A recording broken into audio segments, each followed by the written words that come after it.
Today we're going to find out how good is the Raidraptor archetype in competitive Yu-Gi-Oh! What's potion? You got Matt here and welcome back to a competitive Yu-Gi-Oh! Video. Today we're talking about Raidraptors, one of the most complicated decks to play correctly in the format today, but it is also extremely high risk and high reward because if you are playing it very effectively and you're ready to go to a tournament with it, you'll definitely have some success. So in this video, I'm going to be covering the Raidraptor archetype, including an overview on what the cards do and how the deck works, cards and engines that you'll want to pair with it, and even decks that are going to help you beat it. So if you're excited for the video, then make sure to smash the like button, because if this video hits 250 likes, then I'll bring you the ultimate guide on how to beat the Raidraptor strategy. Also, if you like competitive Yu-Gi-Oh!, including deck profiles, combo guides, meta discussions, and videos just like this one, you're gonna love this channel. So make sure to subscribe. But with that being said, it's time for us to find out how good is the Raidraptor archetype in competitive Yu-Gi-Oh! Let's jump into it. So the Raidraptor cards have been around for a few years now, and honestly they keep getting more support, and whenever they do, the deck kind of comes back into relevancy at least a little bit. The goal of the deck is to summon out a really high ranking Xyz monster that has a ton of really powerful effects and is usually going to be a towers type of monster. They do this by having access to the rank up magic spell cards, which are really common in the deck. Usually I only go over the new cards in the archetype we're talking about, but considering the fact that Raidraptor is such a complicated deck and there are so many cards, I'm going to spend a bit longer on this section. So if you want to skip it, click on the timestamp, it's right over here. The cards we're going to be covering today are Noirlanius, Bloom Vulture, Brave Strix, Rising Rebellion Falcon, Rise Rank Up Magic, Raidraptor's Force, Roost, and Glorious Bright. These are the new cards in the strategy, but we're also going to be covering some older ones, including Tribute Lanius, Strangle Lanius, Mimicry Lanius, Raider's Wing, Fuzzy Lanius, which is not always played, Y Strix, Force Strix, Arsenal Falcon, and Ultimate Falcon. There are so many other Raidraptor cards that could see play in this deck, but if I don't mention them, they're just pretty much just basic extenders. Starting off with a deeper dive on all the Raidraptor monsters, we're going to begin with Tribute Lanius. It's the best normal summon of the deck, and it's also a one-card combo. It has two effects, but only one is really relevant, and that's going to be that if it's summoned this turn, you can Foolish Burial a Raidraptor card. Raider's Wing is also a great card for this strategy, even though it's not a one-card combo. It's always treated as a Raidraptor card, and if it's in your hand or graveyard, you can detach one material from your Dark Xyz and summon it. Its other effect is also really good because a Dark Xyz monster that has this card as material can't be targeted by opponent's card effects. So Raider's Wing is really good because it can help protect the deck's plays from infinite impermanence. Noirlanius is the first new Raidraptor we're talking about today. If it's summoned this turn, you can target a Raidraptor you control and add a Raidraptor from your deck to your hand with a different level. Its second effect is that you can banish this card from your graveyard as cost and increase or decrease the level of all Raidraptors you control by 1. Mimicry Lanius is incredibly important for the combo. If it's summoned this turn, you can increase the levels of all Raidraptors you currently control by 1, but that's not the most important effect. The most important effect is going to be that during your main phase, if this card is in your graveyard because it was sent there this turn, you can banish this card as cost and add one Raidraptor card from deck to your hand. It's because of Mimicry Lanius that Foolish Burial is a one-card combo. Bloom Vulture is another one of the new Raidraptor cards. It has two effects, but you can only use one effect per turn. If you only control Wing Beasts, you can special summon this card and another Raidraptor from your hand.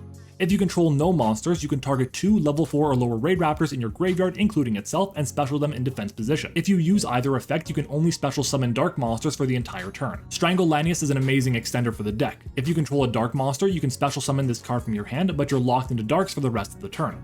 If you control an Xyz monster with a Dark Xyz monster as material, you can target a level 4 or lower Raidraptor in your graveyard as cost and special summon it, but its effects are negated. Fuzzy Lanius is an awesome card, but it's only played in pure variants, because using its effect locks you into Raidraptors for the entire turn. If you control a Raidraptor with a different name, you can special summon this card from your hand.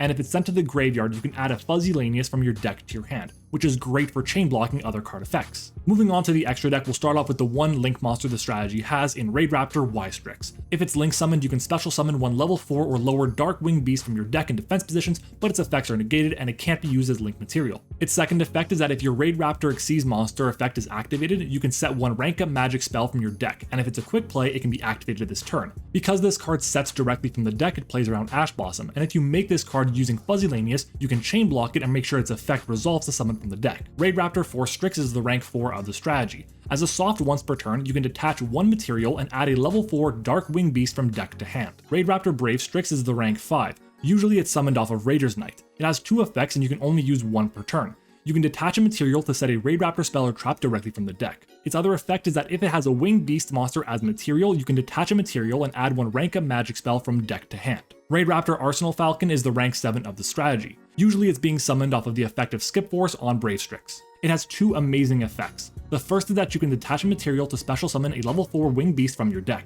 Its second effect is that if this card is sent to the graveyard with a Raidraptor monster as material, you can summon a Raidraptor Xyz monster from the extra deck and attach this card as material. Raidraptor Ultimate Falcon is absolutely incredible. It's usually made with Arsenal Falcon. It's unaffected by other cards' effects, and you can detach a material, and until the end of the turn, all opposing monsters lose 1000 attack, and your opponent can't activate cards or effects. Rising Rebellion Falcon is the newest boss monster for the strategy. It's unaffected by other cards' effects, and if it's Xyz summoned, you can destroy all the opponent's cards. Then if this card has 3 or more Raidraptor Xyz monsters as material, they take damage equal to the attack of all the destroyed monsters. And its last effect is that you can detach 3 materials and target 1 Raidraptor Xyz monster in your graveyard, and this card gains its effects. Now for the spells and traps. There are quite a few of them that you could actually use, but we're only going to be covering 4 of them. Raidraptor Roost is the deck's continuous spell. If a Raidraptor is special summoned from the extra deck, you can add 1 Raidraptor spell or trap from deck to hand.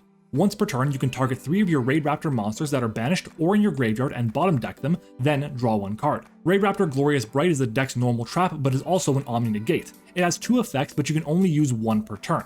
If you control a Raidraptor monster, you can target 1 face-up monster your opponent controls and negate its effects until the end of the turn. But if you control a Raidraptor Xyz, you can target any face-up card instead. Its second effect is you can banish this card from your graveyard, target 1 of your Raidraptors that's banished or in your graveyard, and add it to your hand. Next up, we have the Rank Up Magic spells, which I'm going to be calling RUM for short. Starting off, we have Rank Up Magic Skip Force. This lets you overlay a Raidraptor on top of another Raidraptor Xyz monster you control, but it has to be 2 ranks higher than the one you control already. And Rise RUM Raidraptor Force is the most complicated card in the deck, but it's essentially synchro summoning an Xyz monster. As a quick play spell, you can target 2 or more Raidraptor Xyz monsters you control in your graveyard, including a monster on the field. If at least 2 Raidraptor Xyz monsters remain face up at resolution, special summon 1 Raidraptor Xyz monster from your extra deck with a rank equal to their combined ranks, and if you do, attach the targeted monsters to it as material.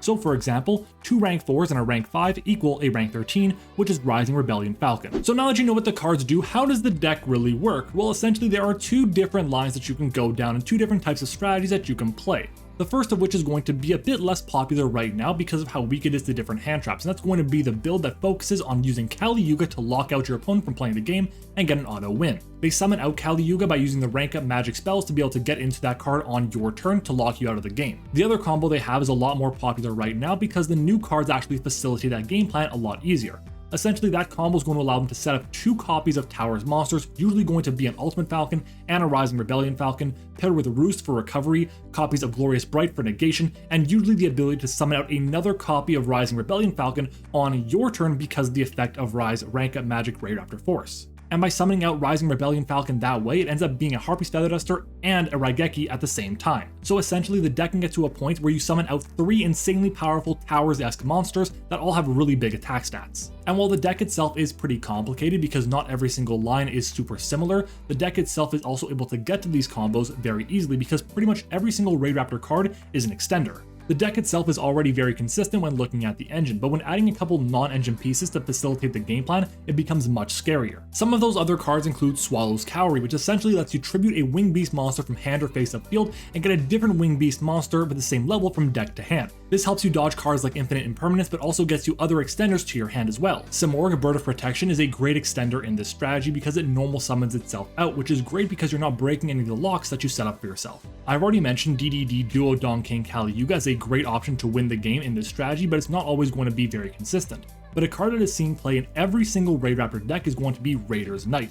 This is essentially how you rank up from a rank 4 into a rank 5 Brave Strix to be able to get your combo online. When looking at a Raidraptor deck, you're going to notice that the list can vary quite significantly based on the ratios we're seeing. Honestly, pretty much every single Raidraptor card can be played at different copies in the strategy, but essentially the ones that are going to be absolutely mandatory to see play are going to be Tribulanius, Strangulanius, and of course Bloom Vulture. Those 3 cards are absolutely must plays at 3 copies because they're the best ones in the deck. The deck also always plays 2 or 3 different rank up magic spells. The ones that are most important are going to be of course the Rise Rank Up Magic Raidraptor Force and of course Skip Force as the 2 most mandatory ones to play in the strategy. In general, the engine itself is about 25 to 30 cards, so it gives you about 10 to 15 spots for non-engine, which is great because you need to have a lot of non-engine in this format to be as effective as you want to be. Speaking of non-engine, what are some cards that we can play to help us beat Raidraptor? Starting off with cards that are good on our turn 0. The first one I want to talk about is going to be Infinite Impermanence, which is the best hand trap against this strategy. The deck itself can play around cards like Droll and Lockburn, Ash Blossom, Nibiru if they have an extender, and so on. But Infinite Impermanence at the right time, specifically on the Raider's Knight, is really strong. This prevents them from ranking up into the Brave Strix to get additional cards as resources. Just keep in mind that if they have Raider's Wing, then it can't be targeted, which is really important. Dimension Shifter is also an incredible hand trap against this strategy. The fact that just by having D-Shifter live means that they might just pass their turn because they can't access the graveyard is really important. They're not only unable to get the cards they need into the graveyard to activate their effects, but they also can't use Rise Rank of Magic Raidraptor Force to rank up into the rank 13. I also wanted to shout out DD Crow because it's a great card specifically against Mimicry Lanius. The fact that Mimicry Lanius doesn't trigger when it's sent to the graveyard, it's an activated effect of when it's sent to the graveyard that turn, means you can use DD Crow once it's sent there, and that stops them from getting the search for any Raidraptor card. As for cards that are amazing if you're going first, the best one in my opinion is going to be Dimensional Barrier. The fact that you can just call Xyz monsters that ends their turn in an instance is crazy. Most Raidraptor decks are playing almost exclusively Xyz monsters outside of maybe Y-Strix and SP Little Knights. And Cosmic Cyclone is actually a really solid card against this strategy too, because a lot of the time they'll set Skip Force to their side of the field and you can activate Cosmic Cyclone to banish it before they can even use it. As for cards that are great when you're going second and it's your first turn of the duel, Lava Golem and Sphere Mode are amazing, but it really depends on what your opponent has. If they only have 2 Towers monsters, then obviously Lava Golem will be better, but if they have 3 of them, you definitely want to have Sphere Mode instead. Basically, this is the best way to get rid of those Towers type of monsters unless you can just beat over them with a really high attack monster. Kurikara Div Incarnate is also incredibly good, especially because you can just search it out, but it's not always going to be live, so just keep that in mind. I also wanted to briefly mention Super Polymerization. This is a great card against this strategy, but only if you can use it before they get access to the Towers monsters because they'll just be unaffected by Super Poly in general. And I also wanted to bring up 2 other cards that I felt are really good against this strategy, but only when paired with other good cards as well. Nibiru was a great option, but you have to have another hand trap as well, because if you don't and they have 1 more extender, then it's not going to make a difference anyways. And Droll and Lockbird is a great option too, but you still have to have that 1 more piece of interruption to really shut down their turn, or else they can just play right through it. So to recap, Raidraptor is a very solid deck that can perform very well at a regional level, maybe even top 1 or 2 spots at a YCS. However, it does take a really skilled pilot. You need to be really comfortable with how the deck works itself and what different lines to go to when your combos get interrupted. But honestly, if you don't want to play a fire deck this format and have a great time, Raidraptor is an awesome option. And there you have it. You now have an introduction on how to use or beat the Raidraptor archetype. Now let me know down in the comments below, what did you think about the video, and are you planning on playing Raidraptor yourself? Personally, I would love to, but I have too many decks I'm trying to learn right now, so it just won't make the cut for this format for me. If you made it this far in the video, then you must have enjoyed it, so make sure to smash the like button. Remember, if this video hits 250 likes, I'll bring you the ultimate guide on how to beat the Raidraptor archetype. Don't forget to follow me on Twitter and join the Discord server, both are linked in the description, and of course subscribe to the channel as well for more amazing competitive Yu-Gi-Oh videos. Thank you for watching, I hope you enjoyed it, and I'll see you all next time.